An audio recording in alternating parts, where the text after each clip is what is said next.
Animation জগতে বাংলাদেশের অবস্থান হাঁটি হাঁটি পা হলেও অ্যানিমেশনে জাপানের অবস্থান আকাশছোঁয়া। আর সেখানেই এবার বাজিমাত করলেন বাংলাদেশি এক তরুণ। 4 বার Oscar shortlisted film maker Sayem Haque প্রথম Bangladeshi American chief creative executive হিসেবে কাজ শুরু করছেন জাপানের ডার্ট স্টাজিওতে। A lot of people in the world, and especially times like these, we always wonder, but we don't make it. D'Art Shtajio একটি প্রখ্যাত animation studio যা বহু জনপ্রিয় অ্যানিমে প্রজেক্টের জন্য পরিচিত। সায়েম অ্যানিমে ইন্ডাস্ট্রিতে নতুন ধারণা ও সৃজনশীলতা আনতে কাজ করছেন। সায়েমের এই অর্জন বাংলাদেশি ও আমেরিকান উভয় সংস্কৃতির জন্য একটি সেতু হিসেবে কাজ করবে।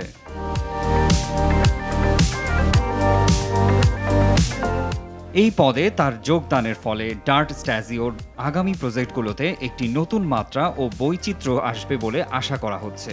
সায়েমের লক্ষ্য হল বিশ্বব্যাপী দর্শকদের জন্য উচ্চমানের কন্টেন্ট তৈরি করা এবং অ্যানিমে জগতে নতুন ট্রেন্ড ও ধারার প্রচলন করা। তার এই অর্জন তরুণ বাংলাদেশি ও আমেরিকানদের জন্য একটি অনুপ্রেরণা হিসেবেও কাজ করবে।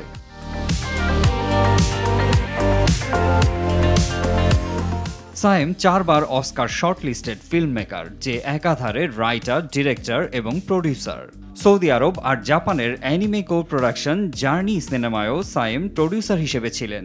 এছাড়াও things that fall, the stranger, panorama সহ তার চলচ্চিত্রগুলো AT&T film award, stage 32 film award, ISA fellowship এবং ইমাজিন ইম্প্যাক্ট ক্রিয়েটর নেটওয়ার্কের মতো পুরস্কার অর্জন করেছে। It's fairly interesting. I mean, not just the role itself. So regional producer for the United States means I'm helping. 2016 সালে প্রতিষ্ঠিত dirt স্টাজিও জাপানের ইতিহাসের প্রথম প্রধান কালো মালিকাধীন anime studio.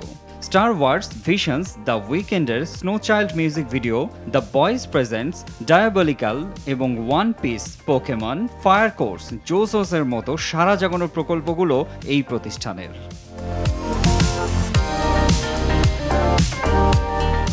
Marjan Evan, RTV।